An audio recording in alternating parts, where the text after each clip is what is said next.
Over 12 million families in the Philippines do not own the rights to their own home. That's half of all properties which are not legally owned.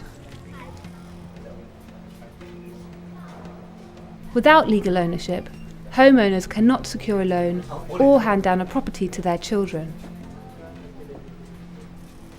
Ako po si Manuel Golong po, 43 years, wala kang titulo, mahirap eh.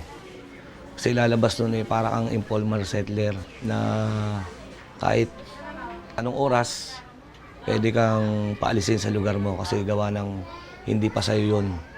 Ano mong oras, tanggal ka. Ngayong may titulo na,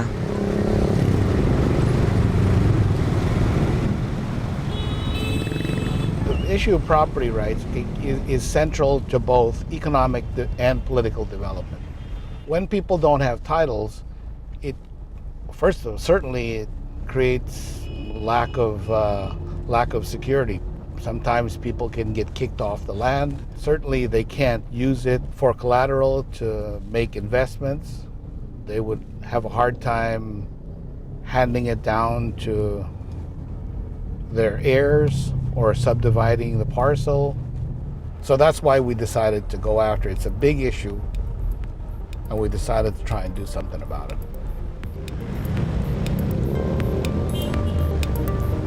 Previous attempts to change the way ordinary Filipinos could own their own home achieved some success, but did not lead to the transformative impact needed and did not represent value for money.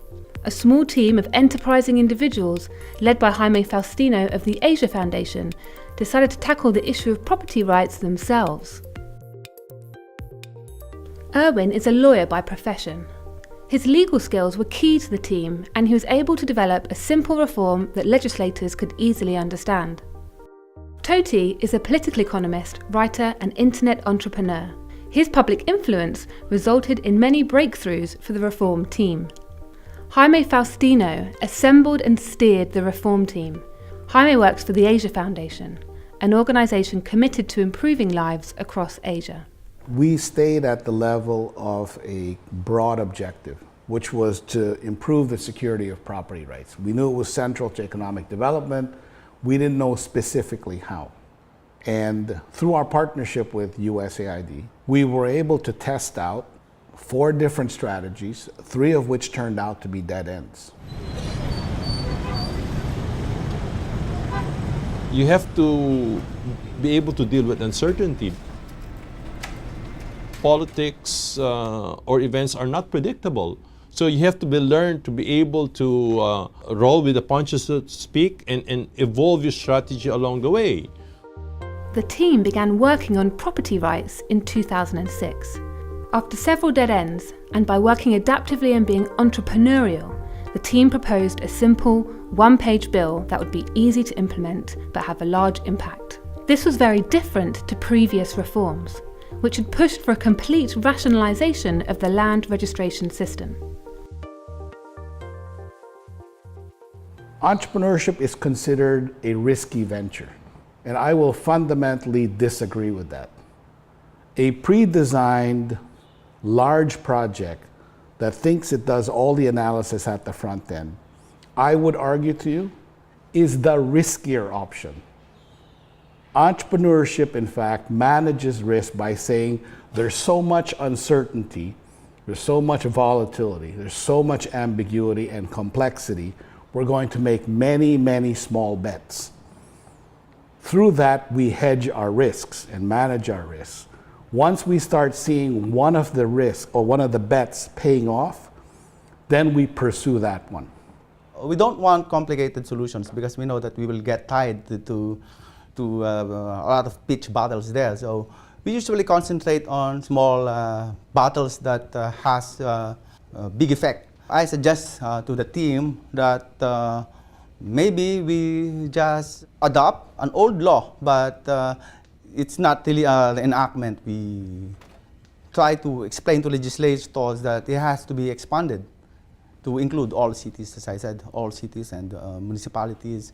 So these are really seemingly innocuous, harmless law, but this will address a lot of problems in titling of residential land. You have to find out who possibly could be your supporters and who could possibly be against it. And then devise a strategy in accordance with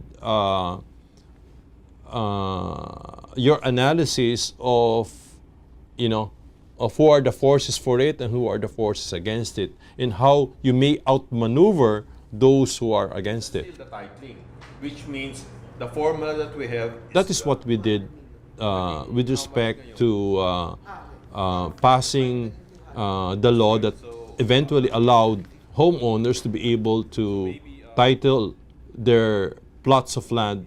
The team would need to persuade a wide range of people to support the change to get the bill passed. Sorry, isn't that the problem of the guys from Farmville? What's the name of that company?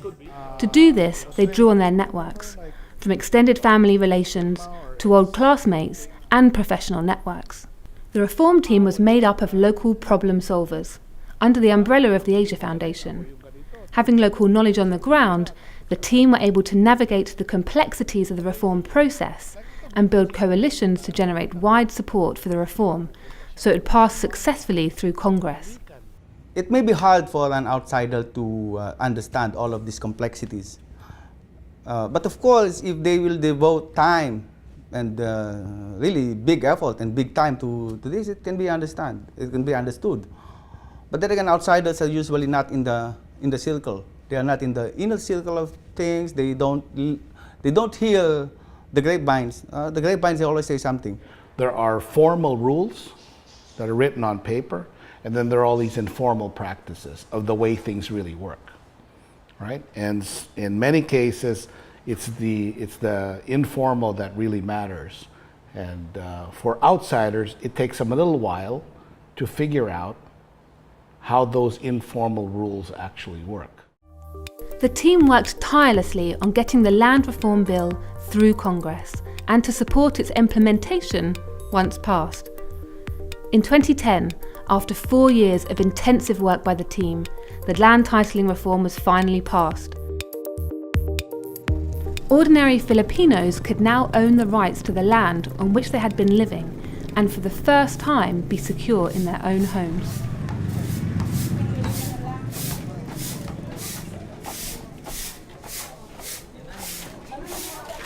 Talagang ang pamilya ko, sa tingin ko ay nasa stable position naman at talagang nakatira kami ngayon dito. Yung anak ko, official na barangay. After 21 years of application to the title, I have actually got it. Sa ngayon na may titulo ako, talagang inaasam ko magkakaroon din yung aking mga anak ng mga kanya-kanyang titulo. Siyempre, sa kanila ito mga pamilya ko kanila itong loting ito Napakadali na po kumuha ng titulo na pwede pa pong ipamana po sa aming magkakapatid. Habang buhay po yun, basta dire-diretso lang yung tax. Kahit anong gawin mo sa bahay mo, basta may titulo ka, talagang iti-treasure mo to at magiging proud ka. Every year, the government now produces 55 to 60,000 titles a year. Behind each of those titles is a family who is now enjoying secure property rights. To ensure reforms are successful and make a difference to millions of people's lives, the way we do development needs to change. This means adapting development to local realities and discovering solutions that can make a difference.